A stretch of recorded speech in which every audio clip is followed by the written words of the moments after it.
বন্ধুরা, শুভ বিবাহ ধারাবাহিকের আজকের এপিসোডের আপডেট নিয়ে চলে এলাম। আজকের এপিসোডে দেখানো হয়েছে সুধার জেঠিমণি বলেন দিলীপ বাবুর গায়ে হলুদ লাগাতে হবে। আমরা কার জন্য অপেক্ষা করছি বলতো? তখনই সেখানে গান বাজাতে বাজাতে আসে সমুদ্র তেজের বাবা। সমুদ্র আর তেজের বাবা তারাও বুড়োর ছদ্মবেশে সেখানে উপস্থিত। এক বুড়োকে নিয়ে সুধার নাজেহাল অবস্থা। এখন আবার আরো দুইটা বুড়ো। এইবার এই তিনটে বুড়োকে সুধা কি করে সামলাবে? সুধা আর ঝিনুকের তো মাথায় হাত। এদিকে তেজেরও এইসব কাণ্ড দেখে শক খাওয়ার মতন অবস্থা।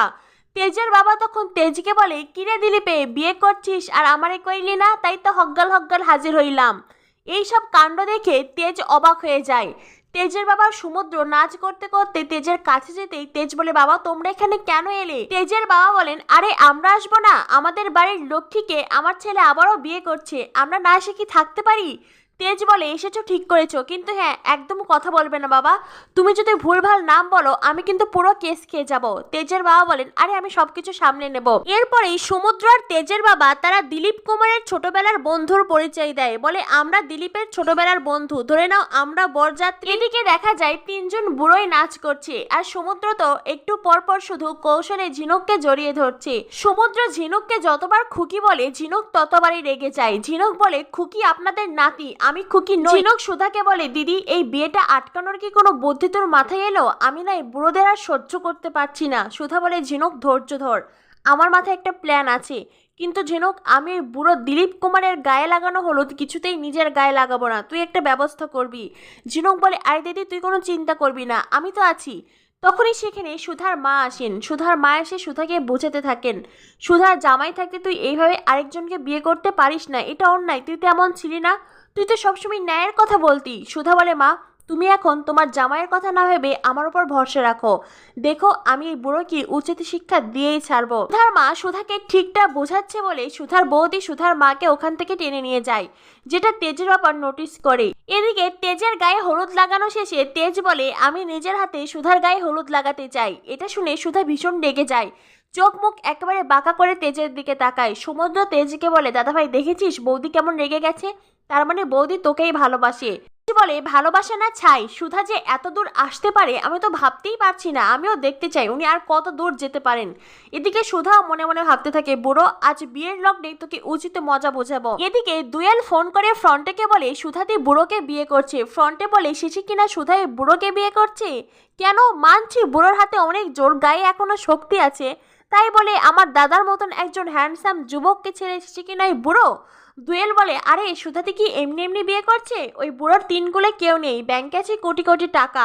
সেদিক দিয়ে ভাবতে গেলে সুধাদির তো লটারি লেগে গেছে। দুয়েল ফোন রেখে দেয়। ফ্রন্টে তার দাদাকে বলে, দাদা সুধা ওই বুড়োকে বিয়ে করছে। কাতলা বলে, আমার আর এ জন্মে সুধাকে পাওয়া হলো না। ফ্রন্টে তখন একটা বুদ্ধি বের করে। ফ্রন্টে বলে, দাদা এমন একটা প্ল্যান করেছি, ওই বুড়োটাও সুধার জীবন থেকে চলে যাবে আর তুই সুধাকে পাবি, আর সেই সাথে কোটি কোটি টাকা। আসলে ফ্রন্টে বুড়ো জেঠুকে মারার প্ল্যান করছে। এদিকে দেখা যায় সুধার বৌদি সুধার দিকে হলুদের বাটি এগিয়ে নিয়ে যাচ্ছে। তখনই ঝিনুক সুধার বৌদিকে ল্যাং মারে, আর সুধার বৌদি উল্টে পড়ে যেতে চাইলে হলুদ ছিটকে গিয়ে সুধার গায়ে পড়ে, আর হলুদের বাটি ধরে ফেলে সমুদ্র। শেষমেশ কিনা ওই বুড়োর গায়ের হলুদ এসে পড়লো সুধার গায়ে। সুধা পুরো অস্বস্তিতে পড়ে যায়। সুধার খুব রাগ হতে থাকে।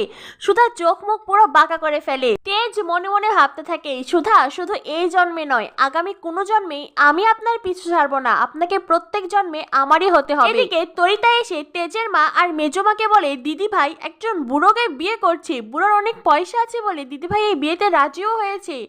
তাহলে ভাবো তোমরা কার কথাই প্রতিবাদী হয়ে উঠেছিলে? আমি তো বাবা অনিমেষকে ছাড়া অন্য কারো গলায় মালা দিতে পারবো না। আর দিদি ভাই এই বাড়ি থেকে বের হতে না হতেই নিজের আসল রূপে ফিরে এলো। তেজের মার মেজমা তখন মনে মনে খুব চিন্তায় পড়ে যায়, সত্যি কি সুধা তবে বুড়োকে বিয়ে করছে? উনি বলে, আমার মনে হয় বৌদির ওই জেঠিমণি আর ওই বোনটাই বৌদিকে বাধ্য করছে বিয়েটা করতে, তারা বৌদিকে জোর করছে। তেজের মা বলেন, তাহলে তো আমাদেরও উচিত সুধার পাশে দাঁড়ানো। মেজমা বলেন, একদম তাই দিদি ভাই, এই সময় আমাদেরও উচিত সুধার পাশে দাঁড়ানো, সুধাকে কিছুতেই একলা ছাড়া উচিত নয়, বোঝো কাণ্ড। এদিকে আগামী পর্বে দেখানো হবে বিয়ের ঠিক আগ মুহূর্তেই ঝিনুকের হাতে চিঠি পাঠায় সুধা। ঝিনুক তেজকে বলে, দিদি আপনার জন্য চিঠি পাঠিয়েছে, চিঠিটা অবশ্যই পড়বেন। তেজ চিঠি পড়ে দেখে সুধা তেজকে বিয়ের আগেই গুদাম ঘরে আলাদা করে দেখা করতে বলেছে। তেজ সমুদ্র তার বাবাকে বলে, সুধা হঠাৎ করে আমাকে গুদাম ঘরে কেন দেখা করতে বলল। এদিকে দেখা যায় সুধা বউ সেজে আছে, পুরো মঞ্জলিকার লোক। তেজ এক পা দুপা করে অন্ধকার গুদাম ঘরে আসতেই দেখে মঞ্জলিকা বেশে সুধা তার সামনে দাঁড়িয়ে আছে। এইবার দেখার বিষয়, মঞ্জলিকা সেজে সুধা কি পারবে তেজকে ভয় দেখাতে? আর ভয় দেখার পরে কি ভয়ে বুড়ো তেজের ছদ্মবেশ খুলে আসবে?